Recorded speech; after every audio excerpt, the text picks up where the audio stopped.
Okay, આપણો subject છે data structure. Okay, VNSU ના ત્રીજા સેમના અંદર ડેટા સ્ટ્રક્ચર એક સબ્જેક્ટ કરીને છે જેની ક્રેડિટ છે 4. ઓકે, આપણો સબ્જેક્ટ કોડ છે 304. Okay, what is data structure? સૌથી પહેલા તો એ વસ્તુ આપણે જોઈએ. ડેટા સ્ટ્રક્ચર એટલે આપણે કોમ્પ્યુટરના અંદર ડેટાને કઈ રીતે મેનેજ કરવા. રેન્ડમલી આપણે શું કરીએ છીએ કે કોઈ બી પ્રોગ્રામ કે કોઈ બી ડેટા જ્યારે બી આપણે ઇનપુટ કરીએ કાં તો પ્રોસેસ કરીએ, એટ ધ ટાઈમ શું કરીએ છીએ કે આ ડેટા એઝ વેલ એઝ જ રહેવા દઈએ છીએ. મીન્સ આપણે લોજિક પ્રમાણે જવા દઈએ છીએ, પણ હંમેશા આ વસ્તુ જરૂરી બને સારી એવી જરૂરી નથી. મીન્સ તમે એક એક્ઝામ્પલ લઈ શકો છો કે તમે એક લૂપ ચલાવો છો. ઓકે, તો લૂપની સ્ટાર્ટિંગના અંદર તમે આઈ ની વેલ્યુ 1 બી રાખો છો, સમટાઈમ્સ 0 બી રાખો છો. હવે સપોઝ તમે 1 થી 10 પ્રિન્ટ કરવા માટે આઈ ની વેલ્યુ તમે 1 થી સ્ટાર્ટ કરો છો તો ઇટ્સ ઓકે. પણ અગર આ જ વસ્તુ તમે એરે માટે યુઝ કરો છો એટ ધ ટાઈમ, આ વસ્તુ તમારે માટે શું મળે છે? એક બેડ લોજિક તરીકે. કારણ કે એરે હંમેશા કયા ઇન્ડેક્સથી સ્ટાર્ટ થાય છે? 0. પણ અગર તમે આઈ ની વેલ્યુઝ તમે 1 થી સ્ટાર્ટ કરો છો એટ ધ ટાઈમ શું થશે કે તમારી લૂપ એક 1 થી સ્ટાર્ટ થશે, એટલે ઇન્ડેક્સ વેલ્યુ તમારી 1 થી ચાલુ થશે અને 0 વેલ્યુ તમારી બ્લેન્ક જશે. ઓકે, તો ડેટા સ્ટ્રક્ચર આપણને શું શીખવે છે કે તમારા ડેટાને મેનેજ કરો, પણ કયા વેના અંદર? એક પ્રોપર વેના અંદર. અગર તમારા ડેટા પ્રોપર વેમાં મેનેજ નહીં થાય એટ ધ ટાઈમ તમને એક તો ડેટા બરાબર ફોર્મેટમાં નહીં એડજસ્ટ થશે, અને બીજી વસ્તુ કે એ ડેટાને રિટ્રાઈવ કરવામાં સમટાઈમ્સ ટાઈમ બી લાગી શકે અને સમટાઈમ્સ ડેટા ડિસ્ટર્બ બી થઈ શકે. ઓકે, તો આ સબ્જેક્ટના અંદર મેઇનલી 4 યુનિટ. ફર્સ્ટ છે ઇન્ટ્રોડક્શન ટુ ડેટા સ્ટ્રક્ચર. એના અંદર આપણે જોઈશું એક તો ડેફિનેશન, બીજું types of data structure, primitive data structure and non primitive data structure. 1.3 છે storage representation of primitive data structure, integer and character. Unit 2 non primitive linear data structure. હવે non primitive linear data સ્ટ્રક્ચરના અંદર કઈ કઈ વસ્તુ આપણે જોશું? Array છે, સ્ટેક છે, ક્યુ છે, લિંક લિસ્ટ છે. ઓકે, યુનિટ 3 છે non primitive non linear data structure. એના અંદર આપણે ડેફિનેશન ઓફ ગ્રાફ જોશું, કન્સેપ્ટ અને ડેફિનેશન ઓફ ટ્રી જોશું, ટાઈપ ઓફ બાઇનરી ટ્રી, એના અંદર બી ઓર્ડિનરી, સ્ટ્રિક્ટી એન્ડ કમ્પ્લીટ બાઇનરી ટ્રીને જોશું. ઓપરેશન ઓફ બાઇનરી ટ્રી, એના અંદર ટ્રાવર્સ છે, ઇન્સર્શન છે અને ડિલીશન છે. આ મલ્ટિપલ ટ્રીના ઓપરેશન્સ છે જે આપણે જોશું. Storage representation of binary tree, એના અંદર લિંક છે, સિક્વન્શિયલ એન્ડ થ્રેડેડ છે, binary search tree and application of tree. Okay, now unit number 4, એના અંદર આપણે શું જોશું? Searching and sorting technique. Searching અને સોર્ટિંગના અંદર આપણે ડેટાને એક તો સર્ચ કરતા શીખવાનું છે અને એક અસેન્ડિંગ કાં તો ડિસેન્ડિંગ ઓર્ડરના અંદર કોઈ બી ડેટાને સોર્ટ કેવી રીતે કરવા તે ટેકનિક, જે મલ્ટિપલ ટેકનિક છે તેને આપણે જોશું. એના અંદર ઇન્ટ્રોડક્શન છે, સર્ચિંગ ટેકનિક છે. સર્ચિંગ ટેકનિક મેનલી 2 છે, સિક્વન્શિયલ અને બાઇનરી. અને સોર્ટિંગની ટોટલ 5 છે: insertion sorting, selection sorting, quick sorting, two way sorting and bubble sorting. And unit number 5 છે બેલેન્સ ટ્રી. એના અંદર ઇન્ટ્રોડક્શન છે અને બેલેન્સ ટ્રી, AVL ટ્રી અને 2-3 ટ્રીને જોશું. Okay, let's start with introduction of data structure. Okay, data may be organized in many ways. The logical or mathematical model of particular organization of data is called data structure. Okay, તમારા ડેટાને organise કેવી રીતે? તમે mathematical મોડલના અંદર કરો છો કાં તો એક લોજિકલ મોડલના અંદર કરો છો. તે ઓર્ગેનાઇઝેશન કરવાની રીતને ડેટા સ્ટ્રક્ચર કહેવાય. A data structure is way of sorting or organizing data in computer so that it can be used efficiently for different applications. Okay, તમારા ડેટા અગર શોર્ટ ફોર્મમાં એક સારા વેના અંદર ઓર્ગેનાઇઝ હશે, એટ ધ ટાઈમ તમે એને એક એપ્લિકેશનની મલ્ટિપલ એપ્લિકેશનના અંદર એફિશિયન્ટલી યુઝ કરી શકશો. મેઇનલી ડેટા સ્ટ્રક્ચર આપણને આ શીખવાડે છે. Okay, type of data structure. Data સ્ટ્રક્ચરની 2 ટાઈપ છે, એક primitive data structure and non primitive data structure. Okay, primitive data structure ના અંદર પ્રિમિટિવ ડેટા સ્ટ્રક્ચર એટલે કઈ ડેટા સ્ટ્રક્ચર જે ઇનબિલ્ટ આવે છે, બિલ્ટ ઇન જે બી ડેટા ટાઈપ છે ને તે બધી આપણે કેના અંદર જોશું, પ્રિમિટિવ ડેટા સ્ટ્રક્ચરમાં. ફોર એક્ઝામ્પલ ઇન્ટીજર છે, રિયલ છે, કેરેક્ટર છે અને બુલિયન છે. આ બધી ડેટા ટાઈપ કેવી છે કે ઇનબિલ્ટ છે. એટલે પ્રિમિટિવ નું બીજું નામ આપણે ઇનબિલ્ટ ડેટા ટાઈપ બી કહી શકીએ. હવે જે બી નોન પ્રિમિટિવ ડેટા સ્ટ્રક્ચર છે જે આ પ્રિમિટિવ નો યુઝ કરીને જ નોન પ્રિમિટિવ નો ક્રિએશન થાય છે. ઓકે, નોન પ્રિમિટિવ ના અંદર પાછી બે ટાઈપની છે, લિનિયર ડેટા સ્ટ્રક્ચર. હવે લિનિયર ડેટા સ્ટ્રક્ચર એટલે કેવું ખબર, જે એક સીધી લાઈનના અંદર જ જતી હોય, જે એક સિક્વન્સ ફોલો કરે તેને શું કહેવાય, લિનિયર ડેટા સ્ટ્રક્ચર. અને નોન લિનિયર એટલે એક સિક્વન્સ ફોલો નથી કરતું, રેન્ડમલી કોઈ બી રીતે તમે આને ડેટાને ઓર્ગેનાઇઝ કરી શકો છો. હવે લિનિયર ડેટા સ્ટ્રક્ચર ના અંદર બી એરે છે, લિંક લિસ્ટ છે, સ્ટેક છે અને ક્યુ છે. અને નોન લિનિયર ના અંદર છે ટ્રી અને graph. Okay, primitive data structure. મેં તમને કીધું what is primitive data structure. તો પ્રિમિટિવ ડેટા સ્ટ્રક્ચર એટલે બિલ્ટ ઇન જે બી તમારી ડેટા ટાઈપ છે તે બધી ડેટા ટાઈપ શેના અંદર આવશે, પ્રિમિટિવ ડેટા સ્ટ્રક્ચરમાં. Okay, the data structure which is directly operated upon machine level instruction are called primitive data structure. Okay, જે બી ડેટા સ્ટ્રક્ચર તમારા મશીન લેવલ સાથે ડાયરેક્ટલી વર્ક કરે, મીન્સ જો તમે ડેટા ટાઈપની આપણે વાત કરીએ તો ડેટા ટાઈપ એ કોની સાથે ડાયરેક્ટ વર્ક કરે છે, મશીન લેવલ સાથે. હવે આના અંદર યુઝરનો ઇન્ટરફેસ આવતો નથી, ઇન્ટરેક્ટ નથી આવતો યુઝરનો, ડાયરેક્ટ એક શેનો યુઝ કરશે, મશીન લેવલ સાથે જ યુઝ થશે. એટલે આ ટાઈપના ડેટા સ્ટ્રક્ચરને શું કહેવાય, primitive. Okay, primitive data types are the data types available in most of the programming language. બધી જ પ્રોગ્રામિંગ લેંગ્વેજ ના અંદર આપણે પ્રિમિટિવ ડેટા ટાઈપ્સ તો હોય જ છે. સમજ પડી? પ્રિમિટિવ ડેટા ટાઈપ બધી જ પ્રોગ્રામિંગ લેંગ્વેજમાં આવે છે. તમે સી પકડી લો, સી પ્લસ પ્લસ પકડી લો, જાવા પકડી લો, ઇવન PHP ના અંદર બી તમારી પ્રિમિટિવ ડેટા ટાઈપ તો હોય જ છે. Okay, these data types are used to represent single value. તમારે એક સિંગલ વેલ્યુ પર વર્ક કરવી હોય તો કોનો યુઝ થશે, પ્રિમિટિવ ડેટા ટાઈપનો. Okay, it is a basic data type available in most of the programming language. બધી જ પ્રોગ્રામિંગના અંદર આ ડેટા ટાઈપ બેઝિક હોય જ છે. ઓકે, ફર્સ્ટ ઓફ ઓલ છે એના અંદર integer, use to represent number without decimal point. We know that કે ઇન્ટીજર શેના માટે યુઝ થશે, તમારે પોઈન્ટ વગરની કોઈ બી વેલ્યુને રિપ્રેઝેન્ટ કરવી હોય એના માટે આ ડેટા ટાઈપનો યુઝ થાય છે. બીજું આવે છે ફ્લોટ, તમારે પોઈન્ટ વાળી કોઈ બી વેલ્યુ લેવી હોય તો એના માટે ફ્લોટનો યુઝ થાય છે. કેરેક્ટર, તમારે સિંગલ કેરેક્ટરને રિપ્રેઝેન્ટ કરવા માટે કેરેક્ટરનો યુઝ કરવો પડે છે. પણ અગર તમારે સ્ટ્રિંગ બતાવવી હોય તેના માટે તમારે એરેનો યુઝ કરવો પડશે અને એ છે કેરેક્ટર એરેનો. એટલે ઓનલી સિંગલ કેરેક્ટરને રિપ્રેઝેન્ટ કરવા માટે કેરેક્ટર ડેટા ટાઈપ છે. Now boolean data type. Boolean data type is represent for true or false or 0 or 1. તમારે કોઈ બી વસ્તુને બુલિયન એટલે 0 કાં તો 1 ના ફોર્મના અંદર બતાવી હોય કાં તો ટ્રુ ફોલ્સ ના ફોર્મમાં બતાવીએ, એટ ધ ટાઈમ આ બુલિયનનો યુઝ થાય છે. આઈ હોપ કે તમને આટલી બેઝિક નોલેજ તો હશે જ, બીકોઝ આપણે જ્યારે સી ના અંદર જોયું તેના અંદર આટલી ડેટા ટાઈપને તો આપણે ડીપલી જોઈ લીધેલી. ફ્લોટ સિવાય તમે ખબર હોય તો બીજી કઈ એક છે લોંગ ફ્લોટ, એ શેના માટે યુઝ થતી હતી, તો કે તમારે ફ્લોટિંગના નંબરને વધારે લેવા માટે. અને ઇન્ટીજર માટે બી અગર તમારે વધારે મોટા ઇન્ટીજર નંબરની જરૂરત માટે LD નો યુઝ થતો હતો. કેરેક્ટર માટે %C અને સ્ટ્રિંગ માટે %S.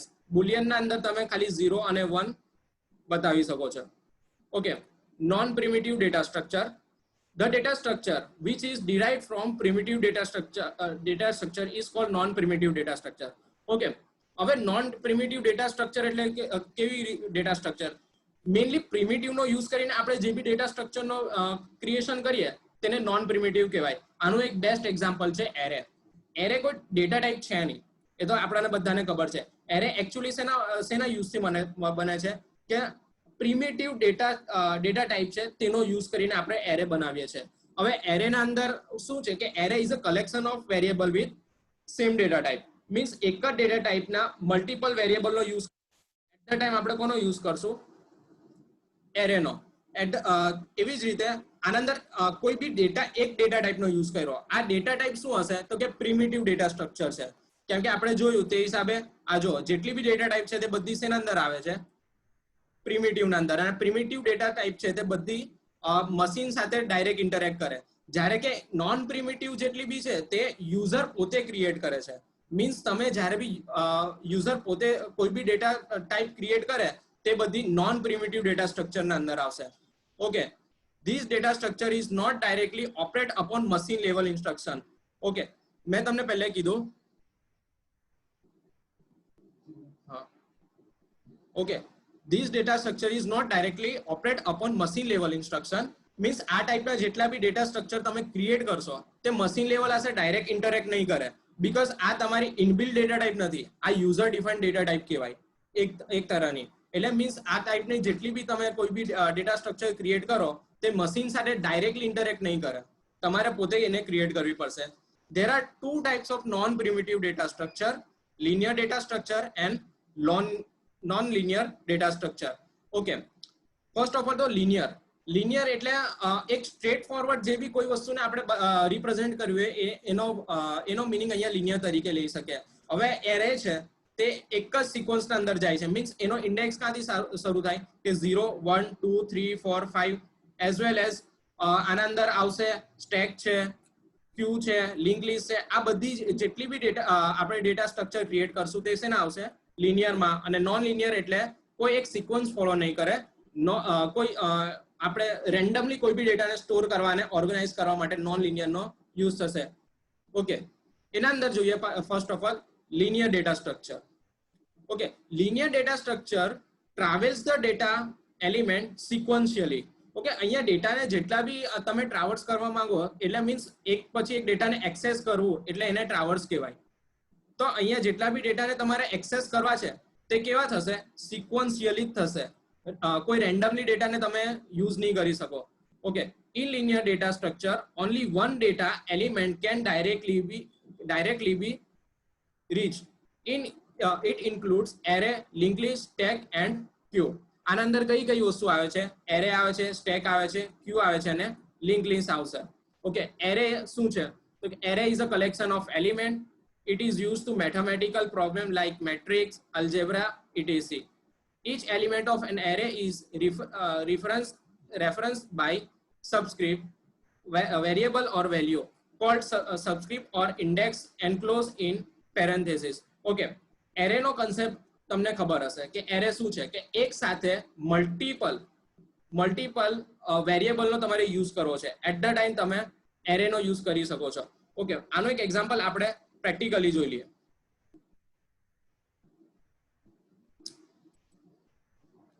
સપોઝ મારો એક પ્રોગ્રામ છે,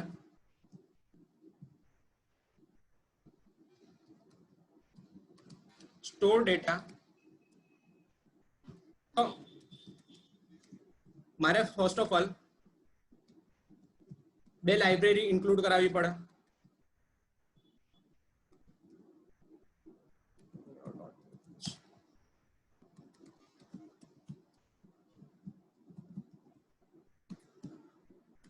ઓકે, મારે ખાલી બે નંબરને સ્ટોર કરાવવા છે કોઈ બી વેરિયેબલના અંદર. તો આપણે નોર્મલી સી ના અંદર ખબર છે ફર્સ્ટ ઓફ ઓલ બે વેરિયેબલ ડિક્લેર કરશું. ઓકે,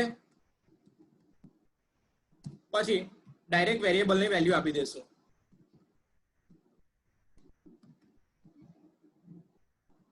બંનેને પ્રિન્ટ કરાવવા છે.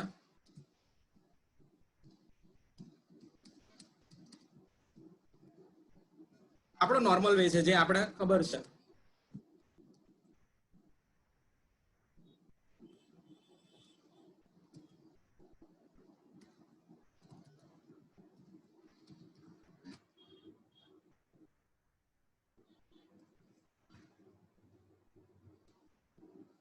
જો આ શું હતું, એક બે વેરિયેબલ અંદર સિમ્પલી વેલ્યુ સ્ટોર કરાવી અને એને પ્રિન્ટ કરાવી. તો બે વેરિયેબલ અંદર વેલ્યુ સ્ટોર કરાવી એટ અ ટાઈમ આપણને બહુ ઈઝી છે, કારણ કે ઓનલી બે વેરિયેબલ જ ડિક્લેર કરવાના છે. ઓકે, મારે 5 વેલ્યુ સ્ટોર કરાવી છે તો મારે કેટલા વેરિયેબલ ડિક્લેર કરવા પડે, ઓબ્વિયસલી 5 વેરિયેબલ. તો મેં આવી રીતે ડિક્લેર કરું છું. 5 વેરિયેબલ ડિક્લેર કર્યા, c = 30 આપી દઉં છું.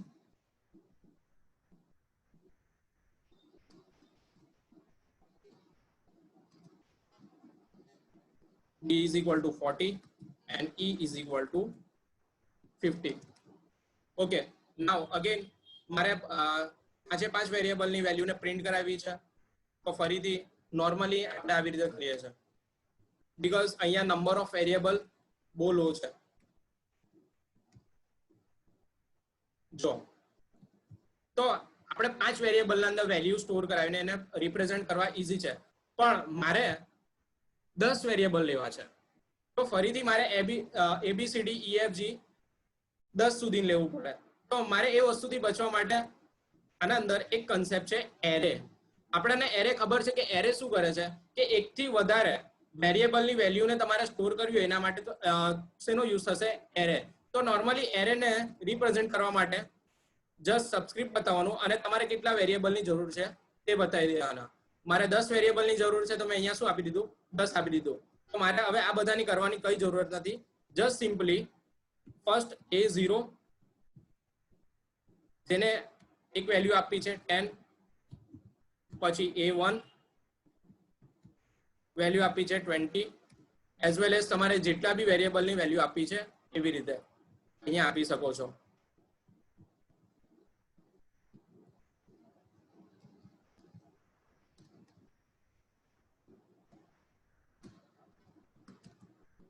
ઓકે, જો મીન્સ અહીંયા આપણે જ્યારે બી એરે ડિક્લેર કરીએ બસ ખાલી કેટલા નંબર ઓફ એલિમેન્ટની તમારે જરૂર છે અહીંયા બ્રેકેટમાં બતાવવાના. અને એરે હંમેશા કયા ઇન્ડેક્સથી સ્ટાર્ટ થશે? તો કે 0 ઇન્ડેક્સથી એરે હંમેશા સ્ટાર્ટ થશે. અને આનો લાસ્ટ ઇન્ડેક્સ કયો હશે? તો કે અંદર જેટલી બી વેલ્યુ આપી છે તેની -1 કરી દેવાની. તો મારો લાસ્ટ ઇન્ડેક્સ હશે 9. આ કન્સેપ્ટ તો આપણે સેમિસ્ટર 1 અને 2 ના અંદર શીખી જ ગયા છે. પણ અને નોન પ્રિમિટિવ ડેટા સ્ટ્રક્ચર કેમ કહેવાય છે? Non primitive linear data structure કેમ કહેવાય છે? હવે આપણને ખબર છે કે અહીંયા એરે જ્યારે બી આપણે રિપ્રેઝન્ટ કરીએ તો આપણે data normally first of all કેવી રીતે સ્ટોર કરશું? તો કે ફર્સ્ટ 0 ઇન્ડેક્સ પર, પછી 1 ઇન્ડેક્સ પર, પછી second, third and last one આપણે ક્યાં સ્ટોર કરશું? 9. નોર્મલી આપણે જ્યારે બી કોઈ બી ડેટાને સ્ટોર કરીએ છીએ તો આવી રીતે એકદમ સિક્વન્સના અંદર જ ડેટા સ્ટોર કરીએ છીએ, નહીં કે રેન્ડમલી. ફોર એક્ઝામ્પલ મેં ફર્સ્ટ ડેટાને 0 પર કર્યો, પછી ડાયરેક્ટ 9 પર કર્યું અને પછી 1 પર આવું ફરીથી, પછી 5 પર જાઓ. ના, નોર્મલી આપણે આવું કરતા નથી બીકોઝ આ વે જ રોંગ છે. ઓકે, અહીંયા ડેટા જેટલા બી સ્ટોર થાય છે તે કેવા થાય છે? એક સિક્વન્સના ફોર્મના અંદર જ થાય છે. એટલે આ ટાઈપની ડેટા સ્ટ્રક્ચર કેવું થયું? લિનિયર. પણ નોન પ્રિમિટિવ કેમ? હવે તમને ખબર હોય ત્યાં સુધી તમારી પાસે એક ડેટા ટાઈપ છે ઇન્ટીજર. આનો યુઝ કરીને તમે શું કરો છો? એરે ક્રિએટ કરો છો. પણ એરે તો કોઈ ઇનબિલ્ટ ડેટા ટાઈપ તો છે નહીં. ફોર એક્ઝામ્પલ અહીંયા હું આવી રીતે લખી દઉં એરે, તો શું આ ટાઈપની કોઈ ડેટા ટાઈપ છે? ના, નથી. કેમ? કારણ કે એરે કોઈ સ્પેસિફિક ડિફાઇન કર્યું જ નથી કોઈ બી લાઇબ્રેરીના અંદર. ફોર એક્ઝામ્પલ અગર હું એરે A10 લખી દઉં તો અહીંયા મને ખબર જ નહીં પડે કે મારે કયા ડેટાને સ્ટોર કરવા માટે એરે લખ્યો. મીન્સ હું અહીંયા ઇન્ટીજર સ્ટોર કરું, કેરેક્ટર કરું, ફ્લોટ કરું. એટલે આપણે અહીંયા પ્રિમિટિવ ડેટા ટાઈપનો યુઝ તો કરવો જ પડે, તો જ એનો એરે ક્રિએટ થાય. ઓકે, તો આ જે પ્રિમિટિવ ડેટા સ્ટ્રક્ચરનો યુઝ કરીને આપણે એક નવો એલિમેન્ટ ક્રિએટ કરીએ છીએ. આને નોન પ્રિમિટિવ કહેવાય ડેટા સ્ટ્રક્ચર. ઓકે, અને આ નોન પ્રિમિટિવ ડેટા સ્ટ્રક્ચરના અંદર બી ડેટા તમે કયા ફોર્મના અંદર સ્ટોર કરો છો? તો કે સિક્વન્સના ફોર્મના અંદર. એટલે આ ટાઈપની ડેટા સ્ટ્રક્ચરને શું કહેવાય? Non primitive linear data structure. Okay, now આપણે આગળ જશું સ્ટેકની તરફ. હવે સ્ટેક શું છે? Stack is a list of element. In stack, an element may be insert or delete at one end, which is known as top of the stack. It performs two operations, push and pop. Push means adding an element in stack and pop means removing an element in a stack. It is also called last in first out LIFO manner. Okay, stack ના અંદર કેવું છે? આપણે સમજો કે મારી પાસે આ ટાઈપના ડેટા સ્ટોર છે. હવે સ્ટેકના અંદર કેવું કે કોઈ ડેટાને આપણે સ્ટોર કરી રહ્યા છે 0 ઇન્ડેક્સ પર. ઓકે, મારા ડેટા પહેલા સ્ટોર ક્યાં થશે ખબર? 0 ઇન્ડેક્સ પર જ થશે, અને પછી 1 ઇન્ડેક્સ પર, અને પછી 2 ઇન્ડેક્સ પર. પણ અગર મારે ડેટાને રિમૂવ કરવા છે, એટ ધ ટાઈમ શું કરતા હતા? એટ ધ ટાઈમ સ્ટેકના અંદર શું કરવાનું કે જે લાસ્ટના અંદર ડેટા સ્ટોર થયા હોય ને તેને નીકાળી નાખવાના. ઓકે, 0 વાળો હમણાં નહીં થાય. ક્યારે થશે? જ્યારે 2 and 1 ના ડેટા જ્યારે રિમૂવ થશે, એટ ધ લાસ્ટના અંદર જ કોણ રિમૂવ થશે? તો 0 ઇન્ડેક્સના અંદર. આના અંદર કેવું છે ખબર? કે જે લાસ્ટ આવશે ને તે ફર્સ્ટ નીકળશે. ફોર એક્ઝામ્પલ 2 ના અંદર ડેટા જે બી આવે છે તે શું આવે છે? લાસ્ટમાં આવે છે. તો ફર્સ્ટ ઓફ ઓલ જ્યારે આને રિમૂવ કરશું ત્યારે બી આ ફર્સ્ટ જ જશે. ઓકે, આના અંદર જે ડેટાને ઇન્સર્ટ કરવાની રીત છે ને તેને પુશ કહેવાય, અને ડેટાને રિમૂવ કરવાની રીત છે ને તેને પોપ કહેવાય. આ સ્ટેકનો ફંડામેન્ટલ છે. ઓકે, અને ઇન કેસ તમે આ સ્ટેકના અંદર 0 અને 1 ના અંદર 0 અને 1 ના અંદર તમે ડેટા સ્ટોર કર્યા છે, 2 હમણાં ખાલી છે, તો તમારું 1 પર કર્સર હોય ને આને તમે શું કહી શકો? સ્ટેકનું ટોપ કહી શકો. એટલે ટોપ શું છે કે જ્યાં બી તમારા ડેટા લાસ્ટના અંદર જે પોઝિશન છે તમારા ડેટાની તે બતાવે છે. ઓકે, ઇન કેસ મારા 2 પર ડેટા છે તો મારો ટોપ ઇન્ક્રીઝ થઈને ક્યાં આવી જશે? 2 પર આવી જશે. ઓકે, એટલે અહીંયા જે સ્ટેક છે તે કયો બેનર ફોલો કરશે? Last in first out. આને આપણે ડિટેલમાં પછી જોઈશું. એરે બી ડિટેલમાં પછી જોઈશું, એઝ વેલ એઝ ક્યુ. હવે ક્યુ ના અંદર થોડુંક ઉલટું છે. ક્યુ ના અંદર શું છે કે ઇન કેસ તમારા ડેટા ફરીથી સ્ટોર તો છે જ. ઓકે, નાઉ તમારા ડેટા 0 પોઝિશન પર સ્ટોર થઈ ગયા, 1 પોઝિશન પર બી સ્ટોર થઈ ગયા, અને 2 પોઝિશન પર બી સ્ટોર થઈ ગયા. હવે મારે ડેટાને રિમૂવ કરવા હતા. તો સ્ટેકના અંદર કેવું હતું કે જે લાસ્ટના અંદર ડેટાને સ્ટોર થયેલા છે, ઇન કેસ અહીંયા ડેટા સ્ટોર થયેલા છે લાસ્ટમાં સેકન્ડ પોઝિશન પર, તો સ્ટેકના અંદર કેવું છે કે મારે અગર ડિલીટ કરવું હોય તો સૌથી પહેલા ડિલીટ બી કોણ થશે? સેકન્ડ પોઝિશનના ડેટા જ થશે. પણ ના, ક્યુના અંદર આવું નથી. ક્યુના અંદર શું છે કે first in first out, means જે પહેલા ડેટા ઇન્સર્ટ કરેલા ને તે જ પહેલા રિમૂવ થશે. સ્ટેકથી થોડું ઉલટું છે. સ્ટેકના અંદર લાસ્ટ જતો હતો, આના અંદર ફર્સ્ટ જશે. મીન્સ અહીંયા જે 0 પર એલિમેન્ટ હતો તે જશે. બરાબર? અને ફરીથી અગર ડિલીટ કરીશ તો કોણ જશે? 1 વાળો એલિમેન્ટ જશે. Okay, now list is a collection of data element. It is consist of 2 parts, info and link. Info gives information and link is an address of next node. Link list can be implemented by using pointer. Okay, link list શેના માટે છે ખબર? તમારે હમણાં બધી જ્યાં સુધી આ બધી વસ્તુ જોઈ છે ને, સ્ટેક, એરે અને ક્યુ, આ બધી છે ને સ્ટેટિક વે પર વર્ક કરશે. સ્ટેટિક અને ડાયનેમિક હું તમને પછીથી સમજાવીશ, પણ સ્ટેટિકનું મિનિંગ આપણે ખાલી એટલું સમજી લઈએ કે એક વખત ડિફાઇન કરી દીધું, એક રિફાઇન કરી દીધી એની સાઇઝ, મીન્સ એના અંદર હવે રન ટાઈમ પર ચેન્જ નહીં થાય. અગર તમારે ચેન્જ કરવું છે તો તમારે પ્રોગ્રામ જ્યારે લખો છો તે ટાઈમ પર તમે એક વખત ડિસાઇડ કરી શકો. જ્યારે લિસ્ટ ડાયનેમિક એટલે શું કે એક વખત તમે ડિફાઇન કરી હોય કે નહીં કર્યું એને કોઈ મતલબ નથી. તમે રન ટાઈમ પર બી એની સાઇઝ ઇન્ક્રીઝ કરવી હોય કાં તો ડિક્રીઝ કરવી હોય તમે કરી શકો. ઓકે, એને ડાયનેમિક કહેવાય. સ્ટેટિક અને ડાયનામિકમાં તમને કદાચ થોડું બહુ ખબર પડી ગઈ હશે. તો લિસ્ટ છે ને ડાયનામિક વસ્તુના બેઝ પર જ છે, જેને આપણે છે ને ડિટેલમાં પછીથી જોઈશું.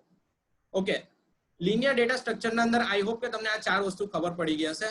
હવે non linear data structure. Non linear data structure is opposite of linear data structure. Linear data સ્ટ્રક્ચરની ઓપોઝિટ સાઇડ કોણ છે? Non linear. Okay, in non linear data structure the data value are not arranged in order and a data item is connect to several other data items. અહીંયા મેં તમને કીધું કે non linear data સ્ટ્રક્ચરના અંદર કોઈ બી દિવસ તમારી એક સિક્વન્સ ફોલો નથી થતી. અહીંયા તમે ડેટા સ્ટોર તો કરો છો પણ ડેટા કેવા સ્ટોર થશે? રેન્ડમલી થશે. અહીંયા જરૂરી નથી કે બધા સિક્વન્સમાં ડેટા સ્ટોર થાય. અહીંયા ડેટા એકદમ રેન્ડમલી સ્ટોર થશે. It is used memory efficiently. Free contiguous memory is not required for allocating data item. It includes tree and graphs. Okay, contiguous and non contiguous memory allocation means તમને OS માં ખબર હશે કે contiguous memory allocation જે બી કોઈ બી વસ્તુને તમારે store કરવા માટે એક સિક્વન્સ મેમરી allocation ની જરૂર પડે તેને contiguous memory allocation કહેવાય. ફોર એક્ઝામ્પલ આ મારી RAM છે, RAM ના અંદર મારે 5 ડેટાને સ્ટોર કરવા માટે 5 જગ્યાની જરૂર પડે, પણ કન્ટિન્યુઅસ મેમરી એલોકેશનમાં શું હોય ખબર? આ 5 જગ્યા કેવી હોવી જોઈએ? એકદમ સિક્વન્સમાં ખાલી હોવી જોઈએ, તો જ મારા 5 ડેટા કન્ટિન્યુઅસમાં અલોકેટ થશે. પણ નોન કન્ટિન્યુઅસમાં આ વસ્તુ ફોલો કરવાની જરૂર નથી. અહીંયા રેન્ડમલી મેમરીના અંદર તમે કોઈ બી જગ્યાએ ડેટાને સ્ટોર કરાવી શકો છો. ઓકે, આ શેના માટે યુઝ થાય છે નોન કન્ટિન્યુઅસ મેમરી એલોકેશનની મેથડ? કે ડેટાને એફિશિયન્ટલી તમારે મેમરીના અંદર લોડ કરાવવા હોય, at the time non continuous memory એલોકેશનનો યુઝ થાય છે. તો નોન લિનિયર ડેટા સ્ટ્રક્ચર છે તે મેઇનલી આ વસ્તુ પર ફોકસ કરવા માટે જ ડેવલપ થયેલી છે. અને તમારે કોઈ બી ડેટાને સ્પીડના અંદર તમારે વર્ક કરવું હોય તેના માટે કન્ટિન્યુઅસ. ઓકે, આ વસ્તુ તમને થોડી બહુ સમજમાં આવી હશે. ડિસ્ક્રિપ્શનમાં આપણે પછી જશું. ઓકે, નોન કન્ટિન્યુઅસના અંદર એક તો ટ્રી છે અને ગ્રાફ છે. Okay, tree is a flexible, versatile and powerful non-linear data structure. It is used to represent data item processing hierarchical relationship between the grandfather and his children and grandchildren. It is an ideal data structure for representing hierarchical data. Okay, tree એટલે શું? Normally આપણને tree ખબર છે કે tree કેવું હોય છે, તો કે નીચે એનું થડ હોય, ઉપર એના પાંદડા હોય. ઓકે, અહીંયા બી ટ્રી આવી રીતે જ વર્ક કરે છે કે એક મેઇન તમારો ડેટા છે. ઓકે, એને આપણે ગ્રેન્ડફાધર કહી શકીએ. ઓકે, ગ્રેન્ડફાધરના એક સન છે જેને આપણે ફાધર તરીકે ઓળખી શકીએ. ઓકે, આના 2 ચાઇલ્ડ નોડ આવા હશે. હવે એ ચાઇલ્ડના બી ચાઇલ્ડ નીકળે છે. બસ ટ્રી અહીંયા આ ફોર્મેટના અંદર હશે. ઓકે, તો આનું બી ડિસ્ક્રિપ્શનમાં આપણે પછી જશું, પણ જસ્ટ થોડું એક્ઝામ્પલમાં તમને કહી દીધું.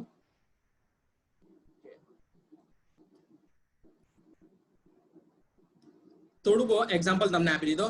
નાઉ graph is a non-linear data structure which consists a finite set of order pair called edges. Graph is a set of elements connected by edges. Each element is called vertex and node. Okay, ગ્રાફનું બી આપણે થોડું ડિટેલમાં જોઈશું અને એનું બી થોડું બહુ tree ફોર્મના અંદર છે, પણ અહીંયા ટ્રીના અંદર અપ ટુ ડાઉનનો અપ્રોચ ફોલો થાય છે, જ્યારે ગ્રાફના અંદર થોડું અપોઝિટ છે આ વસ્તુનું.